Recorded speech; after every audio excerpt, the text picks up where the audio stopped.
వంటలకు ఇంతకంటే స్వచ్ఛమైన గానుగ నూనె మరెక్కడా దొరకదు. SRV naturals. ఆర్డర్స్ కై స్క్రీన్ పై నెంబర్ కి కాల్ చేయండి. మాచర్ల వైసీపీ ఎమ్మెల్యే పిన్నెల్లి రామకృష్ణారెడ్డి లొంగిపోతారన్న అనుమానంతో పల్నాడు జిల్లా నరసరావుపేట పోలీసులు అప్రమత్తమయ్యారు. నరసరావుపేట కోర్టు ఆవరణలో పోలీసులు పహారా కాస్తున్నారు. రెండుచింతల మండలం పాల్వాయి గేటు పోలింగ్ కేంద్రంలో ఈవీఎంను ధ్వంసం చేసిన కేసులో పిన్నెల్లి ఏవన్ నిందితుడిగా ఉన్నారు. ఆయన కోసం ఇప్పటికే ఎస్పీ, డీఎస్పీ ఆధ్వర్యంలో 8 ప్రత్యేక బృందాలు గాలిస్తున్నాయి.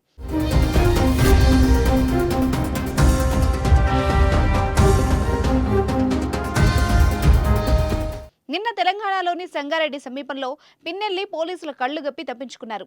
ఎమ్మెల్యే కారును గుర్తించి గన్మెన్ డ్రైవర్ను పోలీసులు అదుపులోకి తీసుకుని విచారిస్తున్నారు. విదేశాలకు పారిపోకుండా ఇప్పటికే లుకౌట్ నోటీసులు కూడా జారీ చేశారు. ఈ నేపథ్యంలో పిన్నెల్లి గురువారం నరసరావుపేట కోర్టులో లొంగిపోవచ్చన్న అనుమానంతో అప్రమత్తమైనట్టు పోలీసులు తెలిపారు.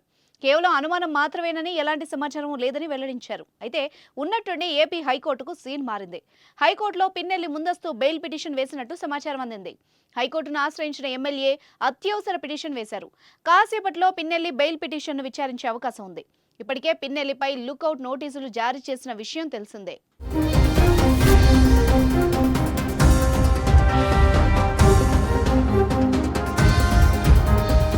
సుమన్ టీవీలో మీ పర్సనల్ అండ్ బిజినెస్ ప్రమోషన్స్ కోసం కింది నెంబర్కి కాంటాక్ట్ చేయండి.